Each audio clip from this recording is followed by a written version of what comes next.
Bonjour à toutes et à tous, chers téléspectateurs de Benin TV, de Blessing Channel, soyez les bienvenus à ce Midi d'Afrique. J'espère que vous passez une très belle journée en ce lundi, mais je tiens à vous dire que tout à l'heure nous aurons l'opportunité d'écouter une exhortation, un enseignement du consultant Théodore Kwasi, et puis juste après ce sera les invités de la DCM. Je vous invite maintenant à regarder ce très beau clip et on revient tout de suite après.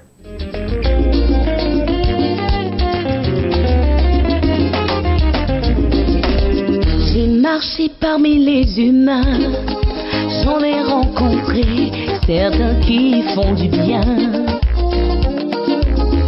Mais cela ne dure pas longtemps, car le cœur de l'homme varie selon les moments. Mais moi je connais un homme qui ne change pas, c'est Jésus de Nazareth. Je connais un homme qui ne change pas, c'est Jésus de Nazareth. Jésus-Christ ne change pas, c'est vrai, il est le même. Jésus-Christ reste le même. Le roi des rois ne change pas, c'est vrai, il est le même. Jésus-Christ reste le même. Depuis que je l'ai rencontré, je n'ai connu aucune déception. Malgré les moments difficiles, son amour m'a gardé, c'est le véritable ami. C'est vrai, je connais un homme qui ne change pas, c'est Jésus de Nazareth. C'est vrai, je connais cet homme qui ne change pas, il reste le même. Le roi des rois ne change pas, c'est vrai, il est le même. Pour toujours, il reste le même. Le roi de paix ne change pas, c'est vrai, il est le même. Pour toujours, il reste le même. Nous pouvons l'élever.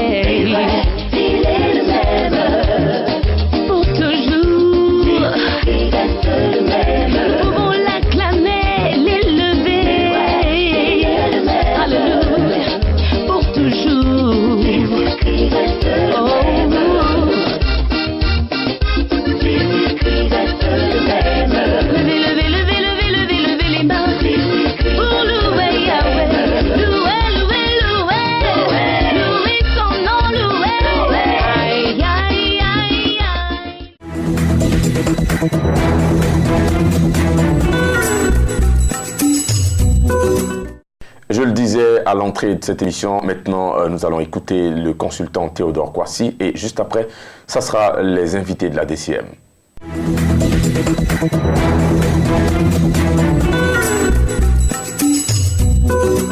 Vous prenez du temps à nous écouter et nous avons un enseignement fort intéressant à vous dispenser. Et quand je parle d'enseignement, je parle bien sûr de cet enseignement que va nous donner tout à l'heure notre consultant, coach Kwasi Théodore, pour dire ce nom, coach et directeur général de HCL. Avec lui, on va parler tout à l'heure de prendre une initiative. Bonjour à vos serviteurs de Dieu et coach en même temps. Aujourd'hui, j'ai dit serviteur de Dieu parce que il faut quand même qu'on présente aussi cette facette avec le Saint-Esprit qu'on a reçu, qu'on déborde certainement du feu. Tout à fait. Il faut dire qu'on peut gérer les deux. Et si Dieu t'a appelé à gérer les deux, il faut gérer les deux. Et aujourd'hui, nous allons parler beaucoup du côté entrepreneurial, ce que c'est que prendre des initiatives pour avancer. Prendre des initiatives pour avancer. Avez-vous besoin que les autres vous encouragent? Avez-vous besoin de grands moyens certainement pour aller de l'avant? Et si vous-même vous décidez de vous donner les moyens, certainement, vous allez prendre des initiatives. Juste après le jingle et on revient tout à l'heure.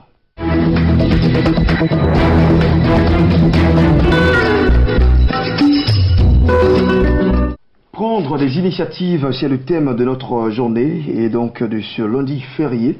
Nous allons parler avec notre consultant et ça semble être aussi facile, mais dans le fond, il y a quand même des choses qu'on n'arrive pas à voir. Oui. Et c'est pourquoi, bien sûr, nous sommes latents, nous sommes passifs et nous n'arrivons pas à faire l'action. Prendre des initiatives. Tout à fait. Prendre des initiatives, qu'est-ce que ça veut dire? Parce que, surtout, si nous avons connu la définition, nous pourrons mieux aborder la vie. D'accord. Prendre des initiatives, ça veut dire s'essayer en quelque chose. Voyez? Ça veut dire oser, être audacieux, c'est ce que ça veut dire. Ça veut dire aussi faire de la débrouillardise. Voyez? C'est cela, prendre des initiatives. On peut être dans une entreprise et puis prendre des initiatives, comme on peut être aussi sans entreprise, sans encore aucune embauche. C'est bon. Voilà, et puis prendre des initiatives. Parce qu'en réalité, les initiatives viennent à partir du moment où nous voulons devenir quelque chose. Nous voulons devenir quelqu'un. Voilà. Par exemple, je peux dire, moi, mon cas, je décide de prendre des initiatives en son temps, d'être coach des dirigeants d'entreprise. Vous savez, être coach d'un dirigeant d'entreprise, ce n'est pas chose aisée. Rencontrer un dirigeant d'entreprise, ce n'est pas chose aisée. Et pourtant, c'est ce que je me suis donné comme engagement. Et en le faisant, du moins, en ayant cette vision, qu'est-ce que je fais? Je me prépare en conséquence. Je prends des dispositions pour être à la hauteur de la vision que j'ai dans mon esprit. Vous voyez? Donc, les résultats, naturellement, font que les gens nous font confiance. Vous voyez? Donc, ici, prendre des initiatives voudrait vous dire d'explorer des chemins qui ne sont pas encore explorés au préalable. Vous voyez, si vous voulez marquer l'histoire, vous voulez devenir une référence, il vous faut prendre des chemins qui n'ont pas encore été exploités jusque-là. Un chemin qui n'est pas encore exploité, que vous exploitez, vous êtes premier. Dans la vie, ne cherchez pas à être deuxième, ni dixième, ni parmi les 100 premiers, mais cherchez plutôt à être le premier. Donc celui qui marque le monde, c'est celui qui se démarque. Tout à fait. D'accord. Et je prends plusieurs exemples. Vous pouvez constater avec moi Thomas Edison. Il est le premier à avoir commencé à fabriquer ce qu'on appelle l'ampoule électrique. Il a commencé 10 fois, 100 fois, et plus de 10 000 fois, il a échoué. Figurez-vous, il y a des gens qui ont peur, il y a beaucoup qui ont peur, qui n'ont pas envie de prendre des initiatives. Et quand ils ne prennent pas, imaginez si cet homme-là, il avait pris à un moment donné qu'il a échoué 10 fois et puis il s'arrête. Les deux facteurs qui nous empêchent pratiquement, aujourd'hui on parlera de ces deux facteurs. Ben bien sûr. Qui nous empêchent de prendre des initiatives. D'accord. La première, c'est la peur, et la deuxième, c'est le manque de confiance en nous. D'accord. Et il y en a 11, mais ce sont les deux-là qui sont à l'origine de la procrastination de plusieurs personnes, des centaines et de 97% de la population. La peur et le manque d'assurance, de confiance en oui. soi. Je vais développer d'abord la peur. Allez-y. Vous voyez, la peur, c'est que les gens ont peur d'échouer. On ne veut pas engager 10 000 francs ou 100 000 ou 1 million dans quelque chose et nous allons échouer par la suite. On a peur d'être ridiculisé, on a peur, par exemple, d'essayer quelque chose et puis on n'est pas vraiment à la hauteur, on a peur de toutes ces choses-là. Et compte tenu de ces choses, les gens préfèrent avoir quelque chose qui leur permet de couvrir, ne serait-ce que la sécurité sociale, et puis vraiment continuer à vivre de cette façon. Et la vie ne nous appelle pas à là. La vie nous appelle plutôt à apporter quelque chose de plus à l'environnement, à la société. Super. Et si nous devons le faire, c'est grâce à des initiatives. Même quand on voudrait aller travailler dans une entreprise quelque part, c'est un jour, quelqu'un a pris l'initiative. De créer cette entreprise. Voilà, bien sûr. Et donc, vous aussi, vous pouvez être patron d'une entreprise demain. Et donc, je prends l'exemple de Thomas Edison. Vous savez ce qui s'est passé? Non. Quand il a échoué plusieurs fois, il s'était arrêté après 100 échecs, les ampoules électriques n'allaient pas éclairer. Voyez? Et Et les gens pensent on pense beaucoup que quand on a des défaites temporaires, cela est synonyme du fait qu'on ne peut pas réussir dans la vie. Or, la réussite ne vient jamais sans avoir échoué à plusieurs reprises. Et là encore, quand on échoue à plusieurs reprises et qu'on est chrétien, on se dit que nous sommes maudits. Pourtant, nous ne sommes pas maudits. Ben ouais. Mais au contraire, quand nous sommes en train d'échouer, cela nous prépare. Parce que celui qui échoue le plus, c'est celui qui apprend le plus. Donc, vous avez échoué une fois et deux fois, changez de mentalité désormais. Quelqu'un vient vous voir et dit, bon, ça fait 10 fois que vous essayez la même chose, que ça ne marche pas, qu'est-ce qui se passe? Il dit, non, 10 fois ça ne marche pas, mais je n'échoue pas. Je n'échoue pas, j'apprends. Et celui qui apprend, il grandit. Voyez? Donc, en fait, vous n'échouez pas, mais vous grandissez. Puisque vous tirez des leçons de tout Bien ce qui se entendu. passe. Et c'est pour cela que je voudrais dire à tous ceux qui nous écoutent en ce moment, de prendre des initiatives. Quel est votre rêve? Qu'est-ce que vous voulez devenir dans la vie? Si votre situation actuelle vous plaît, alors ce n'est pas de vous qu'il s'agit. Mais si ça ne vous plaît pas et que vous voulez devenir meilleur, vous voulez devenir quelqu'un qui rend le plus service à la société, vous avez besoin de réaliser le rêve qui est en vous, le rêve qui est tapis en vous. Si ça ne marche pas, c'est un peu comme si vous ressemblez à quelqu'un qui, par exemple, a pris, a du talent, des idées qui sont endormies en lui. Vous voyez, quelqu'un qui ressemble à ce type de personne ressemble à quelqu'un qui a du pétrole ou une mine d'or sur une terre qui lui appartient, mais qui ne sait pas qu'il y a cette mine d'or qui est là, tapis là. Et qui n'explore pas donc. Naturellement, il va se bâtir une petite tente et il vit de la médiocrité. Il pense que le bon Dieu va descendre un jour et puis va le visiter. Ben, c'est comme ça, 97% de la population souffre sans savoir qu'ils doivent prendre des initiatives pour avancer. Et le deuxième point, c'est en fait, je voulais d'abord le manque de confiance. Le manque de confiance. Je voulais dire que vous avez vraiment parlé. Hein. La peur, c'est... Vous venez de donner tout à l'heure les détails et l'enseignement. Et ça me va déjà droit au cœur. Et je pense que les téléspectateurs ont pris bonne note. Merci. Maintenant, le manque de confiance. Tout à fait. Ça ne rime pas trop avec la peur? Non, non. Le manque de confiance est différent de la peur. Parce que la peur, c'est l'extérieur, l'inconnu, vous voyez. Or, le manque de confiance part d'abord de l'intérieur. Vous ne vous jugez pas capable. Vous avez l'impression que vous n'êtes pas à la hauteur ou bien vous ne serez pas à la hauteur de telle tâche ou telle vision.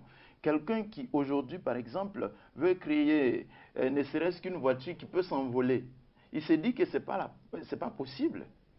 Pourtant, ce sont des choses réelles. Tout ce que notre pensée peut trouver comme réflexion, en réfléchissant, ce qu'on peut trouver en réfléchissant, est réalisable. Est réalisable. Et c'est une chose importante. Nous sommes nombreux à nous coucher sans nous réveiller du dernier sommeil et nous nous couchons avec des idées excellentes qui vont transformer le monde. Nous sommes aujourd'hui venus pour dire à quelqu'un que ne dormez pas sur votre idée. Parce que derrière votre idée, il se trouve d'énormes richesses. Et tant que vous dormez sur votre idée, ça veut dire que vous dormez sur ce qui devait vous procurer le bonheur. Oui. Ce qui devrait vous faire du bien. Vous êtes endormi dessus à cause des préjugés des autres qui sont autour de vous. Donc la peur, à cause du manque de confiance et d'assurance en vous. Parce que vous avez l'impression que vous n'êtes pas à la hauteur. Si vous n'êtes pas à la hauteur, ce qu'il faut, c'est de lire les livres de ceux qui ont réussi. Ils ne sont pas plus excellents que les autres. C'est clair. Vraiment, c'est un enseignement qui est fort hein, aujourd'hui. Ça me fait plaisir que tout le monde est carrément à la maison.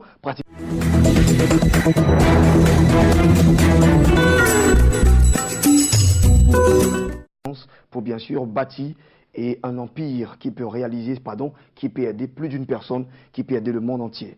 Alors, confiance, manque de confiance. Comment donc détruire ces choses? Voilà. Pour détruire, il faut ces deux choses que j'ai citées, mais que je vais dire autrement. Vous voyez, la première chose, c'est de se rendre compte que la situation actuelle ne nous plaît pas. La deuxième, c'est que ne pas avoir peur d'échouer. Parce que si vous pensez que l'échec est un frein pour vous, vous allez rester bloqué. Donc, pensez que même si vous échouez 100 fois, ça n'empêche pas votre projet de se réaliser. Ensuite, commencez dès maintenant. N'attendez pas 10 jours plus tard. N'attendez pas un an. N'attendez pas l'année prochaine. N'attendez pas d'avoir 60 ans, 70 ans d'abord. Non, c'est maintenant qu'il faut commencer. Pendant que vous avez 15 ans, pendant que vous avez 10 ans, peut-être vous avez 20 ans, c'est maintenant qu'il faut commencer. C'est aujourd'hui. Parce que c'est lui qui remet à demain. Il trouve malheur sur son chemin. Celui qui remet à demain remettra toujours à demain et demain n'arrivera jamais. Vous allez vous endormir, vous allez vous coucher avec vos pères et vous allez saluer le projet de loin. Demain, ça n'arrive pas. Il faut commencer aujourd'hui. Demain n'arrivera jamais si on ne se lève pas aujourd'hui. D'ailleurs, même demain ne nous appartient pas. C'est à nous de nous lever maintenant, d'agir. Et quoi qu'il arrive, hein, on doit se dire que la réussite est au bout, le succès est au bout. Et même si nous arrivons à connaître des échecs, il faut s'en dire que ce sont des leçons qui vont nous aider à aboutir à la réussite. C'est vraiment bien dit. Merci pour cet enseignement qui, moi-même d'abord, en tant que le premier auditeur, je dis auditeur parce que vous êtes près de moi, mais encore les téléspectateurs qui nous suivent, eux, et je pense que ça a fait beaucoup de bien. Et Coré Paul est en train de hocher la tête. La Bible dit dans le livre de Psaume, chapitre 115, à partir du verset 14, « L'Éternel vous multipliera ses faveurs ». Et bien sûr, c'est bien entendu avec ce verset que nous commençons cet espace annonce pour que le Seigneur puisse multiplier ses faveurs à votre endroit. Dieu inscrit dans le cœur de ses serviteurs pour qu'ils puissent vous inviter. Et c'est pourquoi j'ai beaucoup de plaisir à recevoir l'apôtre David Blessing. Bonjour apôtre. Bonjour monsieur Romaric Fidèle. C'est un plaisir de vous recevoir ici. Merci, le plaisir est partagé. Alors vous êtes là au nom de l'église de la Cité des Vainqueurs pour parler d'une grande croisade d'évangélisation. Oui, je suis là au titre de premier responsable de l'église de la Cité des Vainqueurs du Royaume, en collaboration, bien entendu, avec l'église source de vie pour le rachat des âmes que dirige le pasteur Alain Gilbert. Nous avons une croisade d'évangélisation dans 2 localités de la Côte d'Ivoire. Et nous allons pour prêcher l'évangile de Jésus-Christ pour que des âmes soient rachetées. Et parce que Christ nous a donné une grande commission, un mandat, il nous a dit d'aller partout et de faire des nations de disciples. Alors, de quoi s'agit-il ces croisades et où est-ce que ces croisades se dérouleront? Oui, monsieur Romaric Fidèle, vous savez, quand Dieu donne une vision, il nous donne la capacité et l'intelligence d'avoir une orientation bien précise. Ça, c'est bien. Et le Seigneur nous a donné mandat d'aller dans les contrées pour annoncer l'évangile, mais avec un réma spécifique, à savoir que aller pour proclamer l'évangile par le biais du sport. Et donc, nous parlons d'évangélisation par le sport à Asumukro. Asumukro est un village dans le département de Mbato. Mbato, juste après Bongouanou. Mais sachez une chose, j'écoutais une histoire à une réunion de mutuelles de ce village-là et un des mutualistes a sorti le propos suivant, que lorsque le colonisateur Angoulvan est arrivé dans le village d'Asumukro et qu'il a posé ses valises, on lui a refusé l'eau. Et donc, il a quitté le village et est parti s'installer à Bongouanou. Et alors, après, nous savons que Bongouanou est devenu le chef-lieu du département. Comme quoi, la grâce a été retirée à Asumukro. Donc, je comprends pourquoi certaines situations nous échappent à Asumukro en tant que fils de la région et du village. Donc, il m'a été... Quand même, j'ai trouvé, le Seigneur nous a donné ce feu brûlant pour aller et de commencer à Jérusalem, notre ville natale.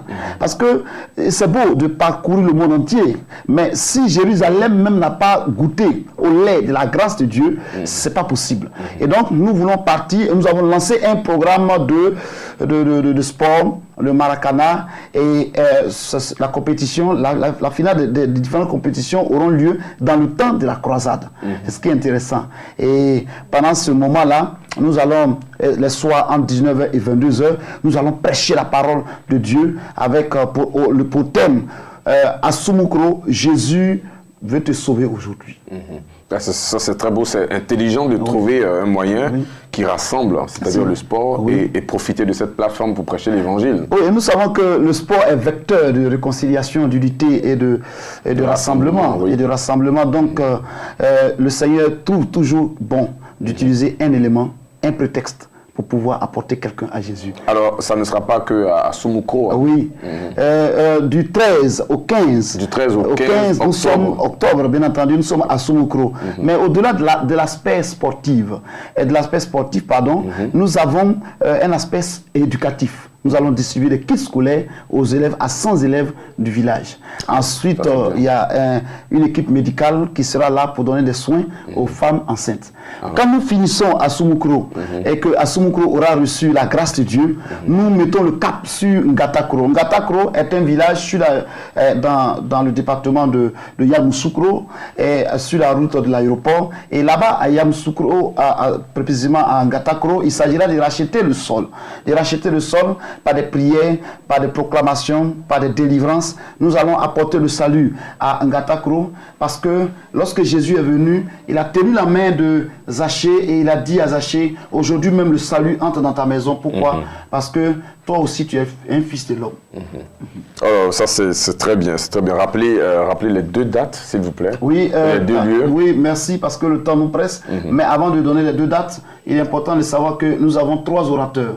Les orateurs sont les suivants: Alain Gilbert de la France, le docteur Ake Franck de la Côte d'Ivoire et votre serviteur, l'apôtre Avi Blessing de l'Or. Nous serons bel et bien là et les dates sont les suivantes: du 13 au 15 à Soumokro et du 21 au 23 à Ngatakro. Que Dieu bénisse ces 2 villages et que la grâce de Dieu soit avec nous. Alors vous terminez avec les différents contacts, s'il vous plaît. Les contacts sont les suivants: plus 225 indicatifs de la Côte d'Ivoire, 40 19 63 87 et le plus 225 77 47 77 29.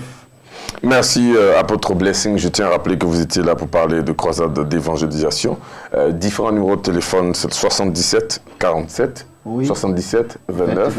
Et le 40 19 63 87. 40 19 63 87. Merci, apôtre, et bon succès à vous. Est-ce que vous savez que vous êtes destiné à une grandeur? Parce que Amen, le champion est en vous. Amen, merci. Portez-vous bien. Alors, chers téléspectateurs de The Blessing Channel, c'est ici qu'on prend fin ce Midi d'Afrique. La Bible dit, je l'ai lu tout à l'heure dans le livre de Psaume, chapitre 115, à partir du verset 14. L'Éternel vous multiplie ses faveurs et ses nos vœux pour vous, que l'Éternel vous multiplie ses faveurs à vous et à vos enfants. Soyez bénis de l'Éternel qui a fait les cieux et la terre. Portez-vous bien et n'oubliez pas de rester sur les www.beni.tv pour ceux qui nous suivent via Internet ou encore Beni TV et Beni TV+. Portez-vous bien. Dieu vous bénisse.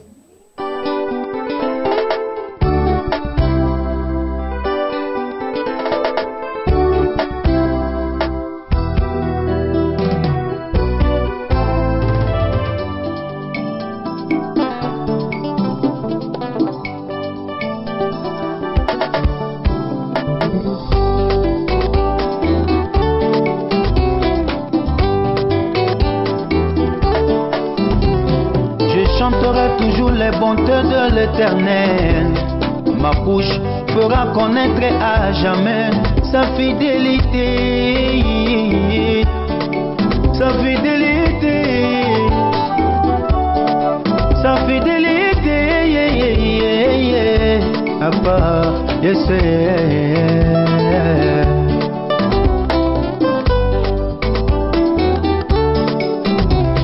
Je chanterai toujours les bontés de l'Éternel. Ma bouche fera connaître à jamais sa fidélité, sa fidélité. Oh, papa, je sais.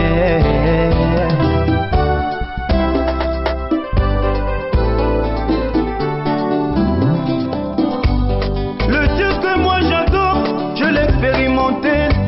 Dans les moments difficiles, je l'ai expérimenté. Dans mon parcours, je l'ai expérimenté. Dans les jeûnes et prières, je l'ai expérimenté. Dans mon voyage, je l'ai expérimenté. Ici en Côte d'Ivoire, je l'ai expérimenté. Oh, expérimenté.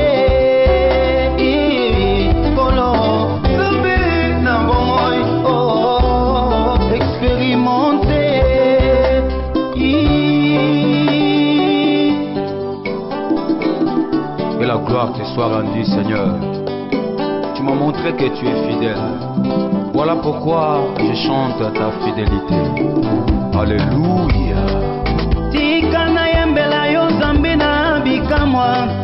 Tika na kumisa yo papa. Pona maso yo sali kati na bomoi na ngai. Pona maso yo sali papa. Pona maso yo sali kati na libota na ngai yo. Sa fidélité.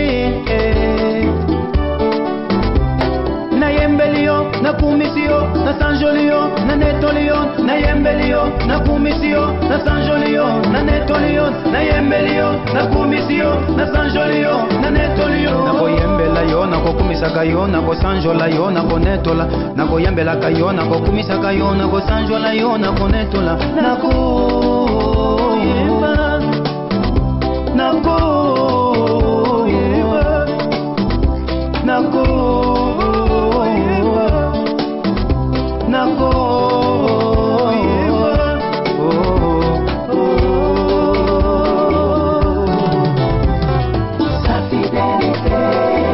Il m'a montré son amour et sa fidélité. Il m'a montré qu'il est fidèle. Dans les moments difficiles, il était là. Sa fidélité.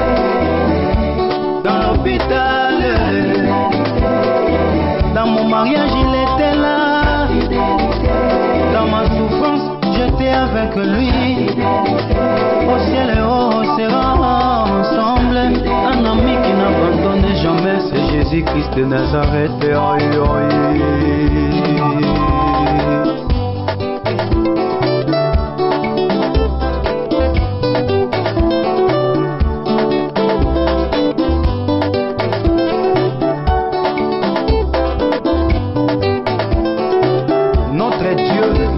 Seulement celui qui essuie nos larmes, mais il est aussi celui qui sèche nos larmes.